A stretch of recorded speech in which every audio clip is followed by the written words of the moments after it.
Ragazzi, where are you? Ragazzini. Ragazzi. Are you there? What happened? Here we are. But we started Ragazzi. 1 minute earlier, which means that we can't wait. Exactly. Since ciao Sebbi, Sebbi, are you on duty? You look you are at the hospital. No. The next time. So today we miss Nisa, right? Yes, unfortunately, yes. she's on the airport traveling, Eh, and we'll miss her dearly. yes, but today it's a great day for Turkey, by the way, right? Very important. Yeah, they have Very the important. national elections. So Yeah, we wish the best result for the country yeah. and for the citizens. Yeah. And hello, planet Earth. Hello. Write us a little bit. Uzbekistan. Yes, exactly. Stockholm, Poland. Thank you, Evelina, for the yes. I became 27 finally. You became 27, and we had the great pleasure to celebrate Jeppy's birthday this time all together in Napoli. We spent the last days in Napoli, where we celebrated many things. Jeppy's birthday, Napoli championship, of course. It will last 12 months, my friends. Celebration. What's the song that we learned, Emilio? Vesuvie ruta, Tutta Napoli è distrutta, Vesuvie ruta. Yes. So we spent our time very creatively in Napoli. Also creatively. Albania, Romania, Israel, Netherlands, Mexico, Palestine, Argentina, and many other countries. Hello, everybody. Thank you for being with us in the episode 17 of season 2 of the Dermoscopy Happy Hour. Yes. Yeah, unbelievable. Time is going very fast. And we are ready for the 27. Huh? Oh, sorry? You turned 27. Time flies. Exactly. So are we ready for the question of the week or not? Yes, just a special hello to Ukraine, who just sent us. Hi, Lesia. A special hello to Ukraine and all the other countries, of course, Croatia, Albania, Tunisia, Canada, UK. Wow, fantastic. Question of the week. Yeah. Very important. Very important. Do you like Sebbi? Sometimes. By the way, there is a 2% saying no. Come on. There is always a kind of, complete. Sometimes it's also 12%, but 86% say that we like Sebbi. We love Sebbi. Wonderful.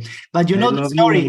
You know the story when I told you the story, but it's nice to tell also to our friends. When a new fellow was coming to our clinic quite recently, a few weeks ago, I was introducing myself, and then after a while she was asking me, "But where is Sebbi?" Sebbi is a celebrity. Clear. Of course, I mean, she expected to see Sebbi from the first day. Exactly. Come on, you cannot. It's Sebbi. Yes, exactly. So passing through a number of steps. Yes. You need to complete the challenges in order to get. He's like the master enemy. I am really happy to be with you every Sunday. Tesoro, very good. You know what? Of course, we make fun of this and laughing, and we have the funny question of the week. But the truth is that without Sebbi, the Dermoscopy Happy Hour would not be here, my friends. No, that's the truth. This is not a joke. It couldn't exist. Exactly. Yes. And of course, without our friends from Meter that are supporting us from the backstage. Meter is our PCO. Allora, ragazzi, what are we talking about today? Today we speak about what the people selected, and of course, when we decided to do this, poll and see what will be the most preferred topic. We didn't plan to do again an episode for lesions on the face, because we have the impression that we speak very often about it, but it was by far the most requested topic. So there was no competition. It was first, clearly first, and then the other topics were. So we do it. Wow. Paper of the week. Here I am with the paper of the week. Are you ready for the paper of the week? Actually, I will have to present you 3 papers of the week. Because I would like to speak about 3 issues concerning facial melanoma. Okay? So first issue is, of course, the clinical and dermoscopic diagnosis. Okay? Clearly we have a problem. The problem is that first, facial melanoma might be difficult at the very beginning. It could not be recognizable, not only clinically, but also dermoscopically. This is not the same as on the trunk, where dermoscopy anticipates a lot our ability to recognize melanoma. But unfortunately, on the face, very often this is not the case. Second problem, patients come for cosmetic reasons. They want to get rid of an annoying macule from a cosmetical point of view. So they are not concerned. So they don't ask us if this lesion is benign or malignant, but they ask us for a laser, for a cryo, for something to remove this macule. And of course, this is in some way also playing a role in our brain. Third, forget the age of the patient. If we like to diagnose melanoma on the face earlier, it means that we don't have to think about facial melanoma as an elderly problem, in aged persons. But a very tiny lentigo maligna can start when we are in our 4th decade of life. 4, since early lesions do not show malignant criteria, then we have to revert the approach. Instead of searching for malignant criteria, we have to search for non-melanoma features. Okay, so this is the way we do, actually, since many years, right, guys? And it's working. Jeppy, wait a moment, because we have Nisa with us, and I guess it will be very, very short. Hello, Nisa. Ciao. Hello, Jeppy, Emilio, Konstantinos. Nice to see you again. Ciao. I'm so sorry I cannot attend this week. Also, my flight will be in half an hour, and I just want to say hi to all of you. Very good, very good. Where are you going? Kuwait. Wow. Kuwait. Wow. For a dermatoscopy meeting. The voice of dermoscopy also in Kuwait. Fantastic. Yeah. Tomorrow morning. Okay. Wonderful. See you all. Bye-bye. Nice travel. Nisa. Have a safe trip. Bye-bye. Okay. So let's keep going. So we use this kind of inverse approach. And Emilio, together with myself and the group of Costantino and the group of friends, we decided to explore the accuracy of this inverse approach. And the accuracy is very nice. We have to look for 6 benign features. The first 3 benign features are those we find usually in pigmented actinic keratosis, okay? And the last 3 features are those we find usually in solar lentigos, in benign lentigo, okay? And now you can see an example of a beautiful seborrheic pigmented actinic keratosis in which you see the main criteria, this kind of lines underlined by the arrows. They look very superficial, so they correspond to pigmented parakeratosis, pigmented scales. And therefore, this is unique. This is very specific for the diagnosis of an AK. And then we see this beautiful white and wide, Emilio, white and wide follicles. WF. WF, yeah. And very often we can see also a background erythema or reticular vessels. And if do we care if we see a little bit of gray color here at the bottom of the lesion? No, because this is not prevalent. What is prevalent is the benign features or the normal, let's say the non-melanoma features, and therefore we can do a cryo, even if clinically this lesion is quite worrisome, by the way. And this is a beautiful example of a solar lentigo. Look, clinically, it could be very ugly, but dermoscopically, there is a predominance of benign features. So sharp demarcation at the periphery, this kind of reticular or parallel lines, which are specific for the diagnosis of solar lentigo. And the third criterion sometimes is the presence of classic comedon-like openings, milia-like cysts, or brain-like structures, like we usually see in regular seborrheic keratosis. So when we see these criteria in a prevalent manner in the lesion, so most of the lesion surface is occupied by benign features, then everything is fine. We can treat the lesion, we can do a cryo, we can do a laser, whatever we like. If we don't find them, then we have to stop and think. We can also take a picture and ask the patient to come back, but we should not burn the lesion if we don't find clear-cut benign features.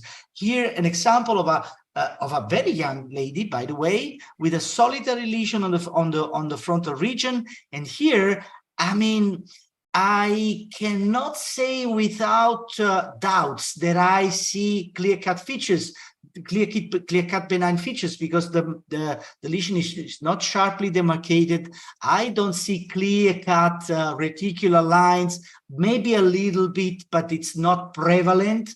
I don't see any other structures reminding to actinic keratosis like white follicles or pigmented scales. So I'm not sure. So I have to stop and think to make a biopsy or to make a follow-up. And in this case, can you imagine? This was a lentigo maligna. This is incredible. Huh? So it's impossible to recognize this lesion by looking at malignant features. By the way, if we look carefully, we can recognize some malignant features. Don't you think, guys? Maybe a little bit of gray color around this follicle here, top left. Huh? Maybe a little bit of gray structureless color, top right. Huh? But it's very tiny. It's very inconspicuous.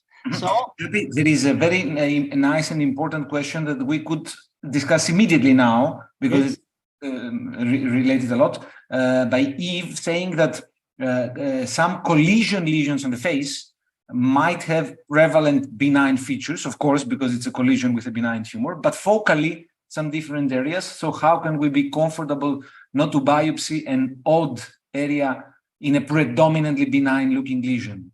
This is a very good question. Of course, this could happen, but at least in my experience, even in the case of a collision between a lentigo maligna and a solar lentigo, let's say the benign features are not prevalent, because of course the lentigo maligna, it tends to invade the space of the solar lentigo. So it's usually the opposite. You see in a lesion a little bit of the benign features and the prevalent non-clear features, and this is the case why in my view this is not a big problem. In my view, there is only one big problem here, and the one big problem is when we see this kind of lichen planus like keratosis. lichenoid keratosis, in which it's impossible to make a diagnosis of a benign lesion. And in these cases, I mean, even though most probably it's a benign lesion, we have to biopsy anyhow. Yeah. Okay. What about the sensitivity and specificity? This is the number. Overall, we have something like 84% sensitivity and 86% specificity. Not bad. It's not a miracle. It's not the perfection, but it's not bad for a very difficult to diagnose lesion. Second point, histopathologic diagnosis. This is also an issue I want just to mention for a few seconds. And this is the problem. Here you see an example. You see that we have a pigmentation arising in correspondence to a previous scar. And when we asked the patient what it was removed there, the patient told us that she was presenting the histopathologic report saying that she excised a junctional nevus in the past. But of course now, not only clinically, but also dermoscopically, we know that this is not a junctional nevus, this is a melanoma. This is a lentigo maligna. Okay. So, if you want to say why, because there is also a question about this. There was already in the Q&A. Okay. If it's difficult to discriminate these kind of lesions from junctional nevi. No, it's not difficult because say why? Exactly, because junctional nevi in the elderly on the face, practically they do not exist from a clinical and biological point of view. Okay. So when the pathologist is reporting a flat lesion as a junctional nevus, it's only because the pathologist has not clear-cut criteria to call this lesion melanoma. It's a facial melanoma, lentigo maligna with bland histopathologic features. Not enough to call this lesion melanoma. They call it junctional nevus. But we know that even in children, very soon, nevi on the face, even if sometimes they become junctional, very soon they become compound. So junctional nevi on the face in general are extremely rare. And of course, in adults and of course, in elderly people, they are never junctional. So it's an easy exclusion. Yes. So my recommendation, to make a long story short, my recommendation is that when we do a biopsy and on a flat pigmented lesion on the face in an adult patient, and the pathologist is reporting this lesion as a junctional nevus, be careful. Try to excise the lesion entirely, because most probably you are dealing with a very initial melanoma in situ that is not recognizable by the pathologist. Last and very important point is the treatment. How to behave with once we have a diagnosis of lentigo maligna. Should we always apply the guidelines? Well, of course, the guidelines could be applied, but it's not so easy, because the guidelines are saying that we have to re-excise a lentigo maligna with more than 5 millimeter. Melanoma in situ on the face should be treated like a thin invasive melanoma on the trunk, so with a little bit of something like 1 centimeter margin. And you can imagine on the face it's not so easy to have a 1 centimeter margin, free margin, without causing some kind of cosmetical problems. So we have to consider more and more in our armamentarium the possibility to use imiquimod. Imiquimod, of course, was used mainly for treating difficult to operate lesions on the face. For example, very, very old patients with big lesions. So sometimes we use it to as a primary treatment for lentigo maligna. It's not very often, but we do. And here you have a systematic review. You have the 77% chance to remove the lesion completely, which is very high. Not perfect, but very high, with an everyday application of imiquimod every day for something like 12 weeks. So it's the double, more or less, as we usually do for basal cell carcinoma. But what also probably Emilio will let us know later. Okay, first I give you an example of one of the first patients we decided to treat with primary treatment with imiquimod.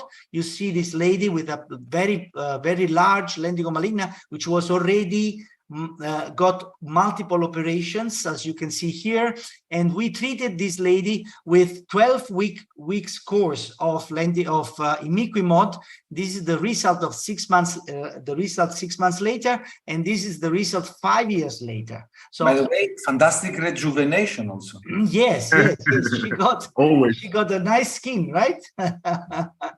And 5 years. We have a follow-up of 5 years. So we solved completely the problem with imiquimod. But what I wanted to tell you finally, I'm sure Emilio will let you know more details, is concerning this paper that, again, Emilio, together with us, performed on a collection, multi-center collection of lentigo malignas, in which we used imiquimod as an adjuvant treatment. What does it mean? We excised the lesion with clear margins. So let's say minimal and clear margins. So no re-excision. Well, so we did the entire excision of the lesion with minimal margins, and then we applied a 6 weeks course of imiquimod, and the results are very nice. The results are more or less similar to the results we obtain by using this kind of stage approach, the kind of slow Moss surgical approach. So very similar to these percentages. So it's something we nowadays use as a routine, at least in my clinic. Okay, here. By the way, you already answered to a question by Chin, which was if we can use imiquimod after excision to reduce the risk of recurrence. Yes. Exactly. And that's exactly what we do since several years with a great success. I'm very happy about it. So as you can see here, in order to treat this lesion properly, we have to add this skin marked by the red pen around the lesion, while we instead we just excised the lesion with minimal margins, and then we applied the imiquimod, and it was successful, at least on a short-term follow-up. For the moment, we have an average, how much? 2 years and something, right? 3 years. 3 years. Sorry, 3 years follow-up. So it's something which is starting to be really reliable. So that's the conclusion. Clinical diagnosis improved by inverse approach. Be careful about good clinical pathological relations in elected cases, especially when you get the diagnosis of junctional nevus by the pathologist, and start thinking about imiquimod to improve cure rate in lentigo maligna. Ragazzi. Beautiful. Fantastic. But there are already several questions. I'm trying to manage. So we will show again the criteria. Don't worry, Alessandra. Can you accept the diagnosis of lichenoid keratosis on a lip? Yes. Never happened to me, but let me tell you. But yeah, why not? Why could we not accept it if it happens? Another nice point is Dorian asks, could we use shave biopsies in unclear lesions, especially when you think about collisions and you're not sure about an area? Not only we can, but maybe that's the best approach, because with the shave you take a large area.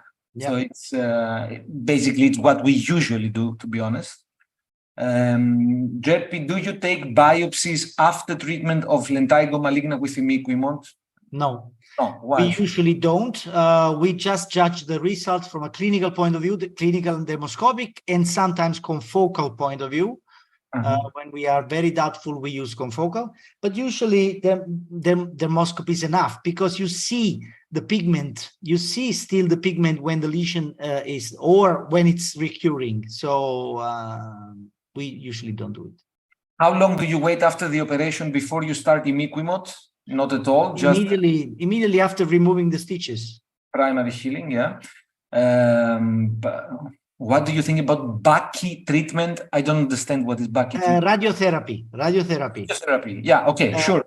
So radiotherapy, to be honest, we personally, I know also it's the same for you, we don't have experience because we don't use it for, we use imiquimod much more. But according to the evidence existing in the literature, based mainly on Australian studies, it appears to be also effective, maybe also a little bit more than imiquimod. But let's say on paper is a little bit more, but again, it's not 100%. I have a few patients that even though they did radiotherapy for extremely recurring lesions, they recurred again after radiotherapy. So does this mean that imiquimod could be used for melanoma in situ or after superficial spreading melanoma excision? No. That doesn't mean just on the face. We are speaking just of lentiginous melanomas of the face. And here, I mean, there is a theory behind which was never proven that the melanomagenesis in lentigo maligna might have some common points with the field cancerization of squamous cell carcinoma. So it's a matter of chronic cumulative sun exposure. So probably the field is affected anyhow, and that's probably why imiquimod works very well. Do you think that one day we will stop excising lentigo maligna and just use imiquimod instead for everybody? This is a very reasonable conclusion. Of course, we will not see it in our generation, but who knows, in the future, maybe. Yeah. I think that what we will see, I mean, we already see it, and we already practice it, is that we do very conservative surgical approaches, sometimes not even radical excisions, but excisions with a shave, and then imiquimod as an adjuvant treatment. But no surgery at all, I don't know. I'm not sure, because also there is the diagnostic part, which is, of course, done histopathologically. How long do we use imiquimod? Well, in case we use it as a primary treatment, as Jeppe showed, we have to use it long. Theoretically, should be at least 60 applications of imiquimod. This translates into 12 weeks, and sometimes even more. In case we use it as an adjuvant treatment, which means that the surgery was already done and the tumor is not there anymore, then 6 weeks. Daily application for 6 weeks. This is at least the regimen that we use. Is there any difference between imiquimod therapy on the nose and other areas of the face? No.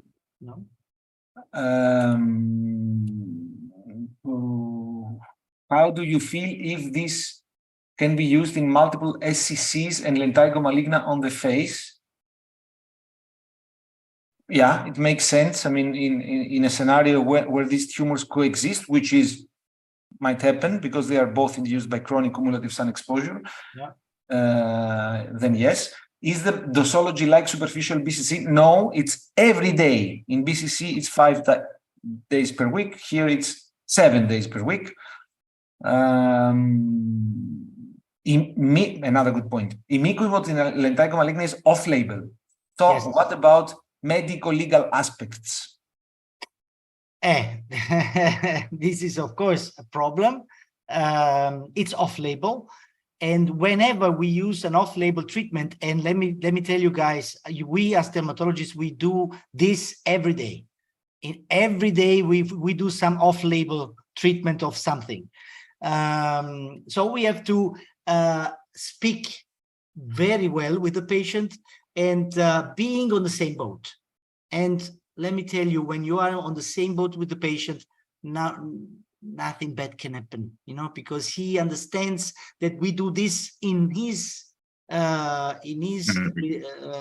advantage, we take a responsibility, even a higher responsibility, because we want to cure him as best as we can. And that's it. But by the way, the fact that there are now available data like the ones that JP said, of course, they do not make the treatment on label. It's still off label, but it's quite. There is a background. There is it's a background, not crazy stuff. There is a background. Published evidence in high impact journals that that it makes sense. Is 5FU a reasonable alternative? No, I mean, at least there are no data about it. And also 5FU is an anti-metabolite. It's not an immunostimulator as imiquimod is. So it could be that it will not have the same efficacy, but there are no data about it.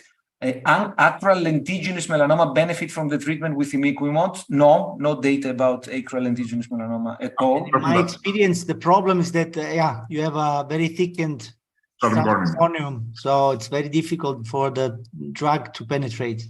Yeah. Study published showed that dermatologists use 70% off label. Yes, yes. Really? Yeah, 70%. I didn't know it, but it makes sense for the reason that JP explained. There are really many.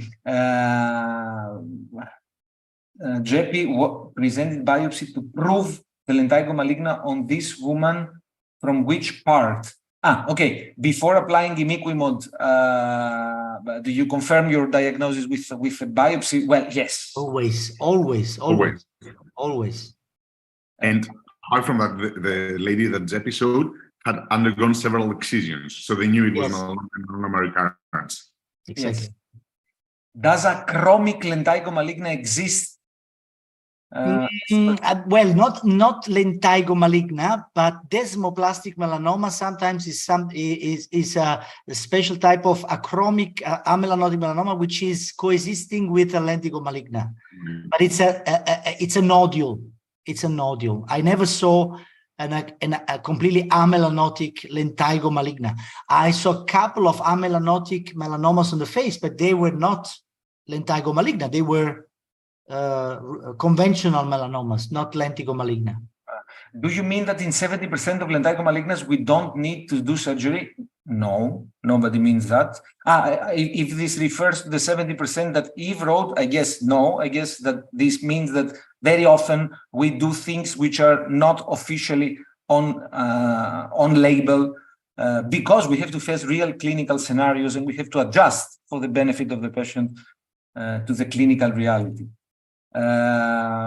No data also for treatment with imiquimod for multiple cutaneous metastases and satellitosis. Very nice point. No data, but no data whatsoever. But we do have cases, of course. We do have cases, yeah. Yes, we do have cases where, and some of them are quite impressive. Yeah. But we cannot say anything more. Can you use imiquimod on eyelids with risk to get in the eyes? No problem, no problem. I was scared at the beginning, but now I know that apart from some degree of conjunctivitis, in some cases, nothing bad can happen. So we can do it. Does imiquimod treatment give the same inflammation reaction that we see when we treat BCC or actinic keratosis? Well, yes. Except if when we use it for adjuvant, in the adjuvant setting, the reaction was, we noted was less. And this makes sense because if the tumor is not there, then it makes sense that the reaction is not so important. 5 of you, we replied. When will imiquimod be ineffective for lentigo maligna? Ineffective. Well, it is ineffective in a percentage of patients. Yes, and you see it immediately because, I mean, after 12 weeks, I mean, if we speak about primary treatment, you see that after 3 months, you get no results. So unfortunately, this was not a lucky case. But in an adjuvant setting, you can just tell the thing after a certain amount of months or years in which the lesion will recur. And as showed in the paper, we had something like 15% recurrence, right? No, with imiquimod. No, 5% recurrence. No, the cure rate is 95%? 95. 95. I thought, yeah. Sorry for the adjuvant. Sorry, I lost you because I'm monitoring the questions also. For the adjuvant. 95. But for the primary treatment, approximately 3 out of 4 respond, which means 1 out of 4 does not respond. Exactly. We don't have any clue to predict who is going to respond or not, at least not for the moment. Yeah. And also one other thing, if it's LMN, so if it has an infiltrative component, and we're not sure that if we're taking it out, there is no indication for imiquimod. We need to know that it's LM. Yes. That's very important point. Very, very important. I was supposed to show it in some cases, but now I don't know how time we will have for the cases. What about extrafacial lentigo maligna and imiquimod? Very good point. No data. No data. No. But and it's also not reasonable, to make this discussion. You know why? Because it's very easy in an extrafacial lesion to do a re-excision with sufficient margins. Mm-hmm. And also because extrafacial lentigo maligna is a challenging diagnosis. There is an overlap with lentiginous superficial spreading melanoma. Yeah. Dan, do you use maintenance treatment with imiquimod after 12 weeks of daily imiquimod? Well, so if you use it as a primary treatment and you reach a complete clinical and dermatoscopic response, then it's reasonable to stop. Yes. And then control, of course, if there would be recurrence. Imiquimod after surgery, must there always erythematous reaction to be sure that the activity of the drug? No. So that's the point, that in the adjuvant setting, it could be that you don't see reaction or that you see minimal reaction. But again, I repeat, this makes sense because the tumor has been excised, so it's likely that you will not have significant reaction. When we have a big inflammatory response, do you stop the treatment for 1 week and then restart, or have you another attitude? Well, if necessary, why not? Yeah. Although, as we repeated many times, we are never afraid of the reaction of imiquimod. Of course, sometimes it's so annoying for the patient that we have to stop. And if we stop, we continue after 1 week, for example. How imiquimod is prescribed for the eyelids? Same stuff, usual. Yeah. Do you need to wait 3 months after the end of the treatment to assess response? Not 3 months. 1 month would be fine, or even 15 days, even 2 weeks. Usually the reaction disappears, but 1 month, let's say, is for sure enough. Woo! Perfecto! Wow! Emilio, go to your cases because I'm pretty sure I will, but you'll reinforce the concepts. Yes, but okay, let's see how many we will be able to do. Matter, because the question and the discussion maybe are more important than the cases we show. So actually, sorry, just one comment. While going back to find the cases like for this episode, and this is shown by the questions asked by the audience, I realized that the most common consultations that I get from colleagues are for facial lesions. And when I say the most common, it's 50% or maybe more. Facial lesions are by far the most common topic ever in daily practice. And the second? Second, patients with dysplastic nevi, I think. Oh, in my case, it's children. Oh, yes, also. And nails very much. Yeah. So let's play a little bit with a few cases so that we practically see what JP said earlier. Quiz number 1, 3 cases, 3 clinical photographs. And Sebastiano, can you please launch the question? How many melanomas do you think that you see here based on the clinical photographies? 0, 1, 2, or 3? Let's try to do it quickly. So that gives just a few seconds.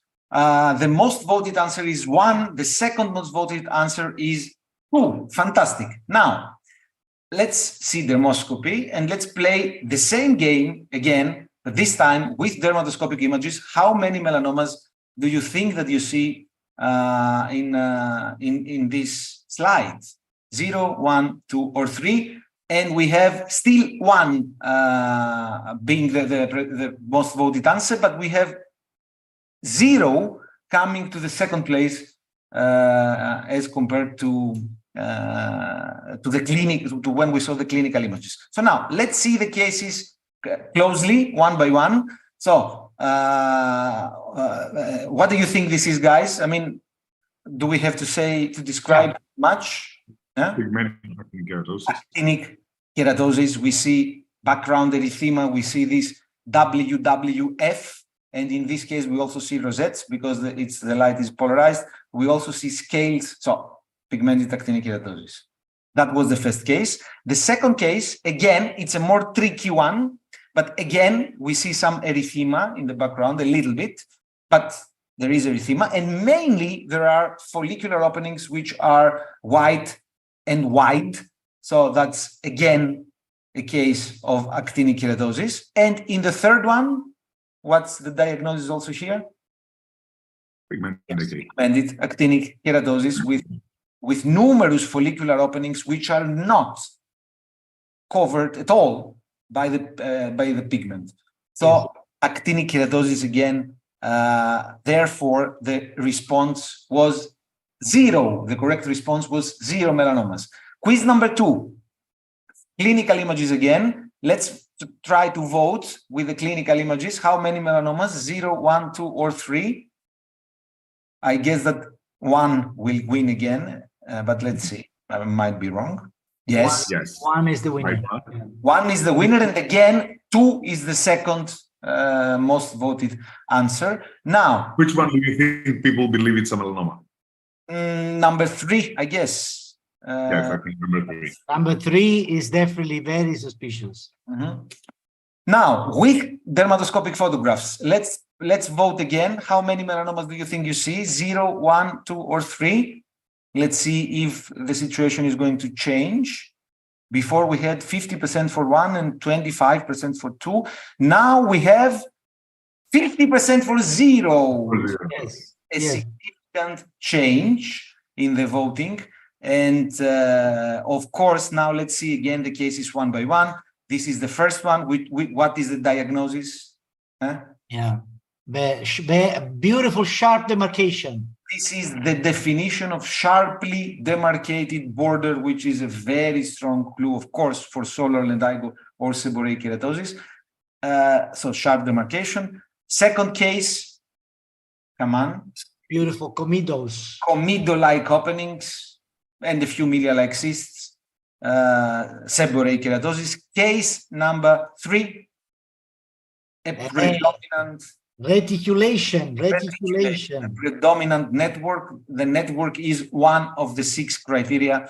So again, solar lentigo, and this is the inverse approach. These are the 6 features that Jeppe showed earlier, and you asked to see them once again. So here they are. Once again, these are the 6 features that justify the diagnosis of non-melanoma when they are predominant, as in the cases I showed. Okay. Now, quiz number 3. Let's try to play also with the clinical images first once again. Here, I tell you that there is 1 melanoma. Okay. And the question that you have to answer is which one is the melanoma? 1, 2, or 3? With the clinical images first, and then we will vote again with dermoscopy. So, which is the melanoma? The most voted is 1, the second by far. The second most voted is 2, and the less voted is 3. Now let's see dermoscopy, and let's see if this is going to change or not. So this is dermoscopy, and now again we vote for the same question: which is the melanoma? 1, 2, or 3? And let's see if there will be an impact of dermoscopy on the. Ooh, nice. Now, the less voted answer became the most voted answer, which is, by the way, the correct answer. The melanoma is the third case. In contrast, the first one is, of course, what? Yeah, beautiful white and wide follicle. White and wide follicular openings, actinic keratosis. The second is, of course, once again, a network, so solar lentigo. In the third one, we cannot find any of these 6 features as a predominant finding. By the way, now that you know that this is a melanoma, maybe you also can see this rhomboidal, yeah, rhomboidal lines. Fantastic. I have a few more cases which are in a little bit different topic, so not on pigmented lesions. So I would say that I skip them for the moment. Let's see what additional questions we have, and then maybe Konstantinos also. So some cases, but I'll go them fast. So thank you for answering the question, but could we discuss treatment somewhere else? Since this is a Dermoscopy. This is a Dermoscopy happy hour. Yeah, of course. We also discuss a little. Treatment is part of the game. I mean, we do it. We do it also. We don't stop with diagnosis. Okay. There are no other questions, I think. There is one now. When I'm teaching this, the question I'm often asked is how to tell the difference between a network pattern, as seen in lentigo maligna, and the final network pattern in solar lentigo. This is a very good question. Important. Bring back your slides, and especially the last one where you had the melanoma on the right, and you can see immediately the difference. Exactly. So this is the difference. When you see number 2, you see that you can recognize still the holes of the follicular openings, but you see this tiny network, which is corresponding to the trunk network. While in the lesion on the right, you see just this pseudo network. So just the follicular openings, but no tiny network in between. And this is the main difference. Exactly. And Debbie, why don't we expect a melanoma on the face to have like a network resembling the one on the trunk? Yes, this is when you find this trunk network on the face, this is very specific for solar lentigo because histopathologically it corresponds to an undulation of the dermoepidermal junction, which is again visible when there is a proliferation of keratinocytes, as is the case of solar lentigo. Exactly that. And also in solar lentigo, in lentigo maligna, the melanocytes derive from the hair follicles. So we don't expect it to be along the rete ridges as we see in the network in the trunk. Yeah. Fantastic. Wonderful. Konstantinos, maybe you want to go on with a few more cases? But I have something to say. Correct, my friend. Go. Okay, I go very fast on this last reminding of this new filter which is included in this sun protection from Aven. This is the 50 plus from Aven, which is really the best of the technology and of the science behind sun protection. There is definitely the numbers are speaking per se. 95% reduction of DNA damage, 72% reduction of pigmentation induced by blue light. So it's a sunscreen which is bringing to us the most modern technology, and also with an eye on the environment, because this is a product which is environmentally friendly, because there is no impact on when you go and make a bath. And then you lose your sunscreen in the ocean. There is no impact for the fauna, and eco-friendly because the plastic used is minimal in the box covering the sunscreen. Okay, that's what I wanted to tell you, my friends. Fantastic. You became a blue light enemy. Every time you tell us how bad the blue light is. Yes.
Mamma mia.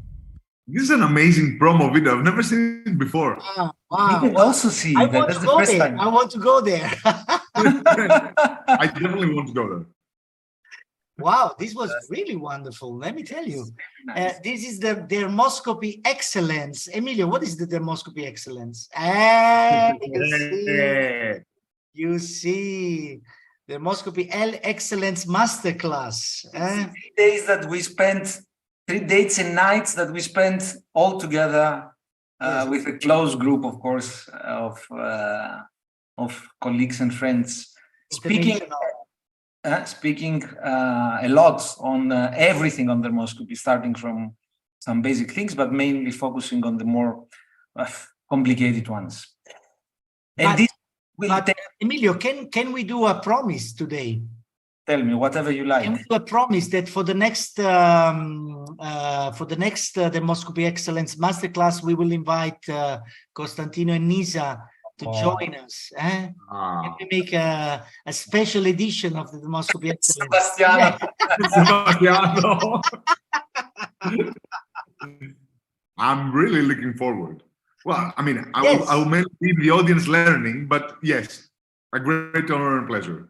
No. We have to organize something. I don't know what, but we have to organize something. Promise.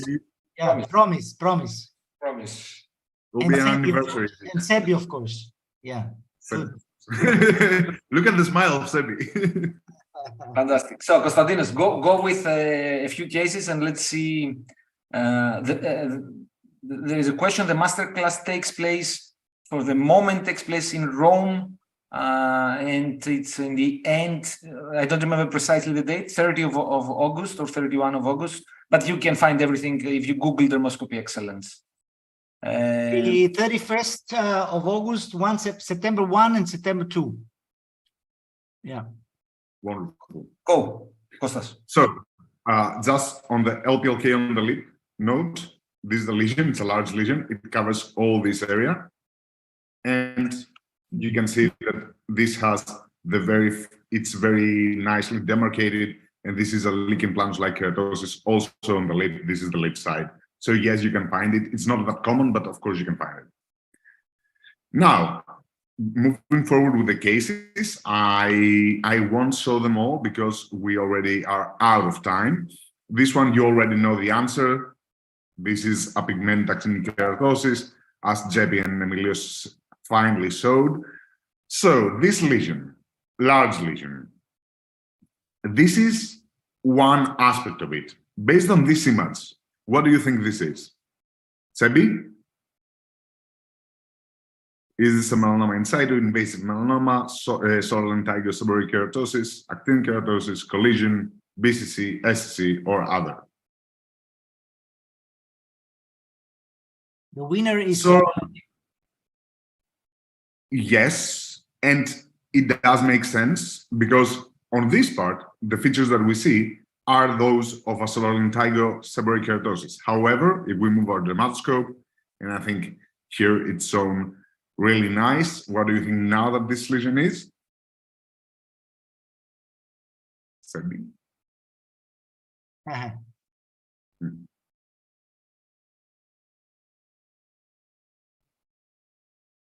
Invasive melanoma, first melanoma in situ, and collision lesion is a little bit behind. This is a collision lesion, and you can see the transition from the melanoma to the solar lentigo.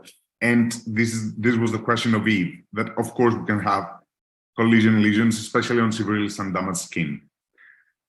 Another point that I want to make, this is a solitary lesion, standard lesion, on the face of a 75-year-old male, and this is the dermoscopy. What do you think it is?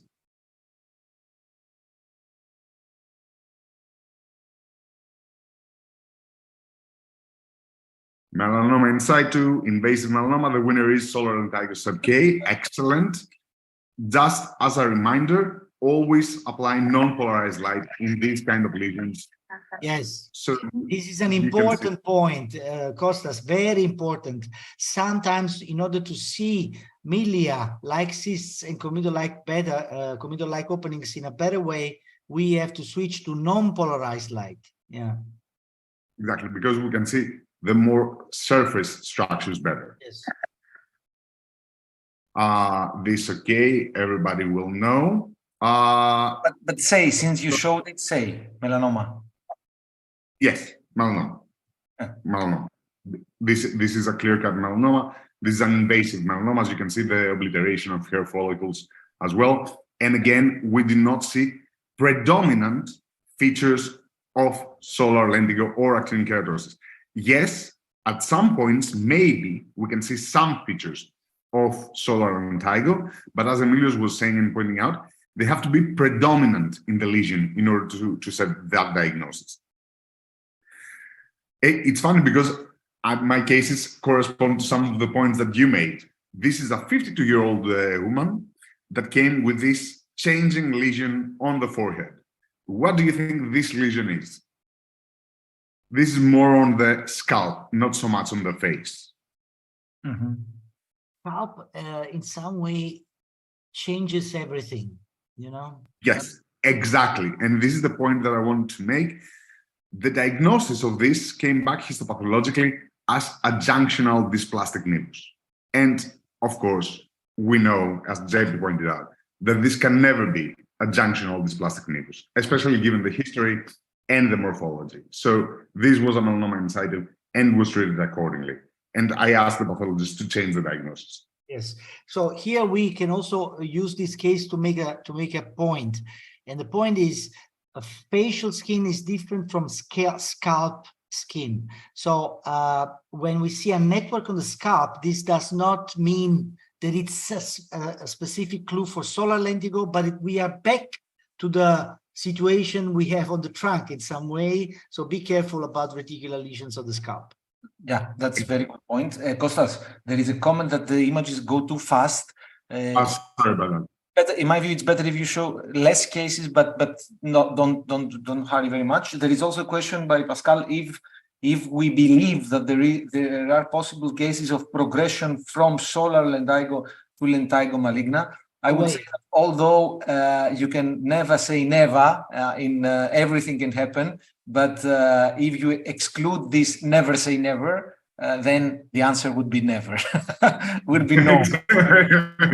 Point is that these are two different proliferations. Solar lentigo is not a proliferation of melanocytes, it's activation of keratinocytes.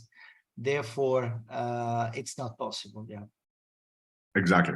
And also, as an additional comment to what Zepi was saying, scalp of a female, hair. So we don't expect the chronic sun damage that we will see on an elderly male that is bald. So network on the scalp of a woman, always be careful. Case on the forehead of a 56-year-old male. And Sebi, if you would like to put up the question. Non-pigmented, so different story. Different story. And maybe let's conclude with the case, and then I have a proposal. So SCC is the most voted answer, but also actinic keratosis has many votes, and there are also some votes for melanoma, by the way. Okay. And Emilius, what would you say? Solgar lesion. I am very unsure about this, and I worry a little bit. There are white shiny lines, there are dotted vessels. So okay, of course, Bowens is a possibility, but I would not feel so confident. Yeah. So I also wasn't feeling that confident, but I decided to apply 1 week of corticosteroids, clobetasol, and the lesion was resolved. This was lupus. Yes. Lupus. Yes. Look at the follicular pluggings. Yeah. Okay, they're not so prominent. Fantastic. Good news. Yes. And one last case. I won't tire you. Actinomycosis. Or odontogen cyst, come si chiama? The fistula odontogena. Yes. Based on this image, what do you think that is? Other. Everybody's going to other. Other. Yeah. Like you already gave away. I like other. And again, as JP was saying, you can see the amount of indentation caused here. No cancer that I know of can cause this in such an early stage. This was an odontogenic cyst. And always keep that new differential, especially in younger patients. Fantastic. Wonderful. So my proposal would be, since I saw that you showed a couple of non-pigmented cases, and I also had a series of non-pigmented cases on the face, that maybe we should discuss about it, because it's quite interesting in another episode, of course. Yeah. Because it's quite interesting. Very nice. Also challenging. It's not non-pigmented facial lesions. Yes. Nice. Yes. Wonderful. Okay, I think that there is no question that we didn't answer. So, therefore, now I want to not to tell you something, but to show you something. But of course, I'm not sure if the video will play, because I want to show you a video of a few seconds, very few seconds, of course.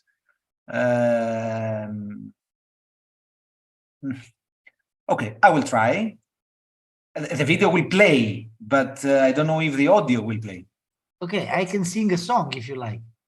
Yeah, you can sing a song. In case, we have no sound, you will sing a song. Let's see. Do you see the video? Not yet? Not yet. Yes, but do you see the screen? The screen? Yes.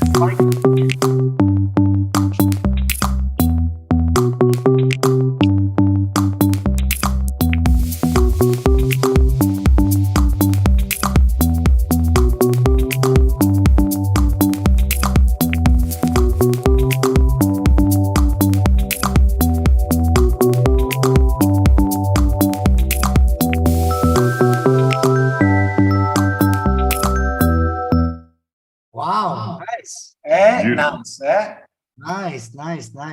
Nice. Wonderful. This multi-tool that does so many things. Yeah. So many things. Molto bene. But do we have any gift to show? Any gifts to show? Gifts. For Pascal. Okay. Yeah, of course. Sorry, of course. Man, of course. Yes. Emilius was anxious for a moment. He was like, I should have gotten gifts. What kind of gifts? This episode that were surprising, so maybe there was one more, but no. Okay. Of course, we have Penelope. Without Penelope, there is we cannot conclude an episode without Penelope. Come on. Are you crazy? Are you crazy without Penelope's gift? Without Penelope's gift. Melanoma, yes or not? Quickly. 1. No. No, 11 years old. No. Yes. 3. Yes. No. 4. No. 5. No. No. No. 6. No. Metastasis. I don't remember what you answered, but I have the feeling that you did very well, let me tell you. And that's, of course, not easy, because the first one was a melanocytoma. And we discussed last week what it could potentially mean. The second one, a thick nodular melanoma. Then a Spitz nevus. Then a combined nevus with a deep penetrating nevus component. Basal cell carcinoma, and the last one was not a melanoma, but it was a cutaneous metastasis of melanoma. We didn't finish because Pascal sent us also a special gift for Nisa, because if you remember in the last episode, I showed a blue acral nevus, which is very rare, of course, and here we have 2 more. Acral blue nevi, one with a blue structureless and white structureless also area, and the second with very similar to the one I showed last week, with a blue color, of course, that looks a little bit like a blue parallel ridge pattern in dermoscopy. And a special gift for Konstantinos, who confused my friend last week. How did I do that? A double dotted line variant of parallel furrow pattern with a piece in a pot pattern, and this is unacceptable. Constantine. I apologize to everyone. And here you can see 2 wonderful examples. The lower one is the classic piece in a pod that we see mainly in congenital nevi. The upper one is practically a parallel furrow pattern with dots on the lines, so two rows of dots on every furrow. So thank you, Pascal, very, very, very. Thank you so much once again. And now it's time to say goodbye. Do you like to play? Let's play. Yes, we will, because today I have the easiest Kahoot ever. Okay. I think so. Hard to believe. I can play. Yeah, if it's the easiest, I will play as well. That's what I want to say. Yes, play. Play. Of course, anyhow, you have no chances to win, because, I mean, as we concluded these days, one of the things that we concluded is that in gaming, I mean, only young guys can win. Yes. True. Okay. Konstantinos, maybe you are still in the category of young, but marginally. I think that I'm like, in 5 days I turned 38. I seriously doubt it.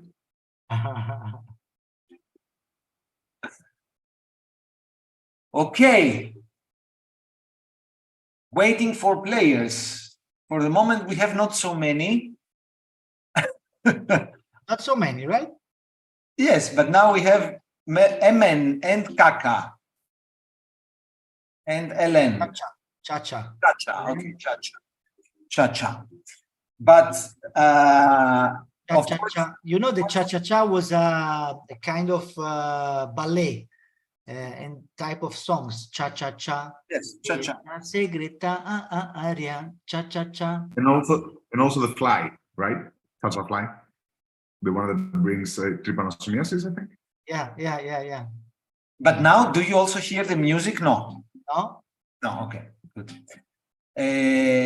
So we have very few people connected, but in fact, there will be, as always, many, more than 100, as usually. Don't worry, everybody will be connected as soon as we start, and we start. Okay. Let's start. Bye. Episode 17, 3, 2, 1. And this is the first case. Okay. This is, as you can guess, a graft from a previous excision of a squamous cell carcinoma a few months earlier, and the patient appears with this area. Of course, also here there is a little bit of hyperkeratosis, but we mainly are interested in this area that looks like an ulceration. And in fact, this is dermatoscopically what you see in this area on the graft of a previous excision of squamous cell carcinoma. So now my question to you is, what is this developing of the graft of a previous SCC excision? Is this actinic keratosis? Is this SCC recurrence? Is this BCC or erosive pustular dermatosis? Your favorite condition. On the graft. And now, I mean, let's finish with the question. And the correct answer is, of course, erosive pustular dermatosis. And I mean, I'm telling you, I'm so fascinated by this entity. I mean, how is it possible that it develops on the graft of the previous excision? It's impressive. There are so many more than in the past. Yeah. Fantastic. So we have Lovr and Albertaccio and Gianpaolo. Let's go to question number 2. Here we have a company of friends. Yeah. Okay. That's the clinical. This is dermoscopy. I give you the age. Okay. And here I am asking you for your diagnosis. So nevus and nevus. Nevus left, melanoma right. Melanoma left, nevus right. Melanoma both. Cha-cha-cha della segretaria. Cha-cha-cha.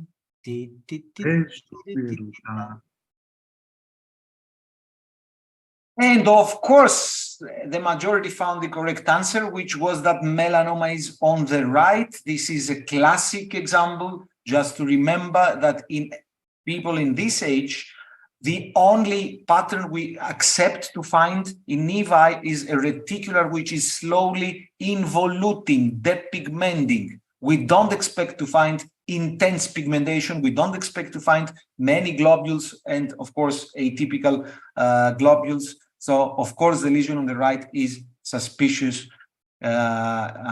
especially in this age group. So, melanoma, of course. And here we have Iride. Iride is a very well-known player. Many times she was in the scoreboard, in the leaderboard. Mustafa in the second place. Question without points, but it should have points. Mozzarella comes from Napa Valley, Napoli, Napa Piri, or Nepal? Napa Valley.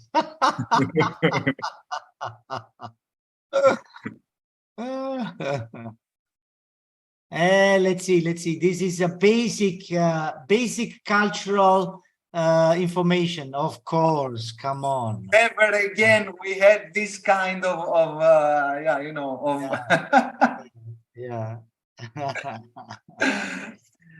of majority vote. Fantastic.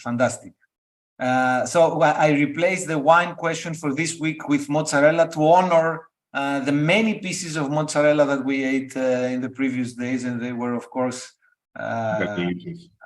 delicious. Okay, no points here. And then we go to the next one, which is an almost acral lesion. This is located on the hand in the lateral surface. It's not precisely acral, it's not palm. The age is 15, but the lesion, in my view, is very interesting already from a clinical point of view. Quite interesting. I mean, quite worrisome. And this is dermoscopy. And now, my question is, if you can guess what this lesion finally was: Spitz, junctional nevus, melanoma, or poroma? Yeah. Interesting. Yeah. It's not so easy, but I found it very interesting. Yeah. Well, from a clinical point of view, I would have said blood, subcorneal hemorrhage. But but for the audience, it was very easy. Wow, impressive. Okay, of course, if you combine the fact that it's a child, that the lesion was heavily pigmented, that it was ugly somehow, then it's true that the most probable explanation for all this scenario is Spitz, yeah? Considering the age, of course. So, Spitz, very well. And this brings BAT 92 Oak in the first place, and Lovre is back in the second place. Question number 4. On the face, and this is related to the topic we discussed today, another interesting lesion, I think, not so easy, at least for me, it was a little bit of a surprise. This is what you see dermatoscopically. And the options are, do you think that this, can you predict histopathology? Do you think that this is actinic keratosis plus solar lentigo, lentigo maligna, squamous cell carcinoma plus solar lentigo, or nevus plus melanoma? I see. Well, I mean, collisions on the face are not so rare. Yeah, actinic keratosis solar. So my diagnosis clinically was the same with the majority of the people. So I thought it was a squamous cell carcinoma with a solar lentigo, but the histopathologic report was actinic keratosis with solar lentigo. So congratulations to the 54 that found it. Among them, it was also Shizi, who is now in the first place, followed by AKK. And then this brings us to the second question without points. Fill the missing word in Plato's quote. You have to type. Human behavior flows from 3 main sources: desire, emotion, and luck, knowledge, alcohol, or dreams. Alcohol. Always. Knowledge, of course. Knowledge. Human behavior, said Plato, flows from 3 main sources: desire, emotion, and knowledge. Nice, eh? Very good. Very good. Okay, no points. But desire is a form of emotion. But anyway. Do you want to? I want to question. I want to question Plato. To argue with Plato, yeah. Write a letter. Last question that will judge also the winner. Come on. Plantar surface, clinically, dermatoscopically. And now you have to type the answer. I trust you, you can do it. Type the answer.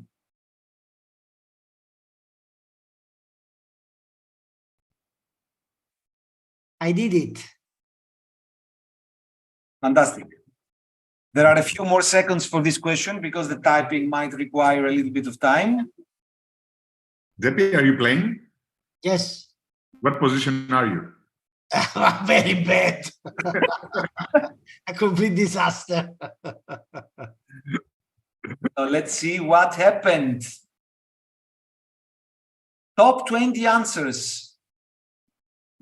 Yeah, so we have many answers, but 79 that precisely found the correct answer, which of course was poroma, or this tumor that we like so much. And let's see the podium. Third place for Shishi. Bravo, Shishi. Lovre, second place. And the winner of the day is AKK. Bravo. Yes. Very good. So now we're curious to know AKK face. Yes. So if she or he is coming from where, we will see. In the meanwhile, guys, it was a very nice episode, let me tell you. And by the way, this is a very good point to make. Come on. Kasia Korecka. Keisha, Yeah. Finally, Keisha back to the podium. No, I just took a little break, so.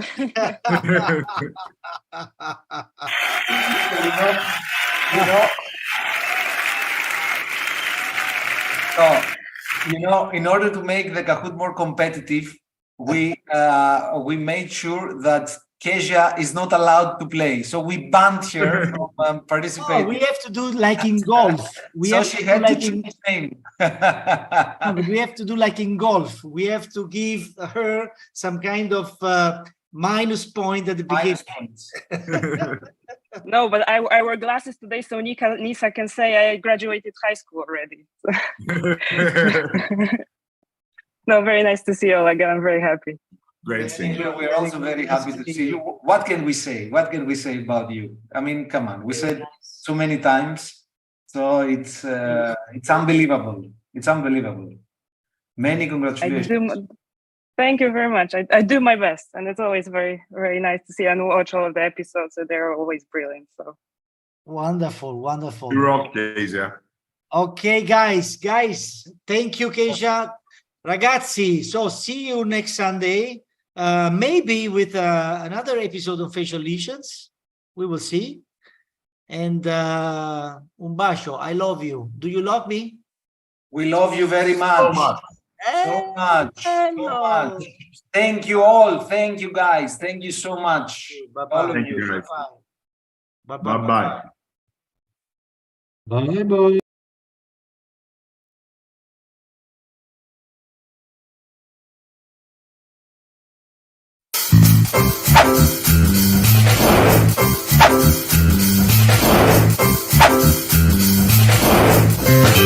Bye.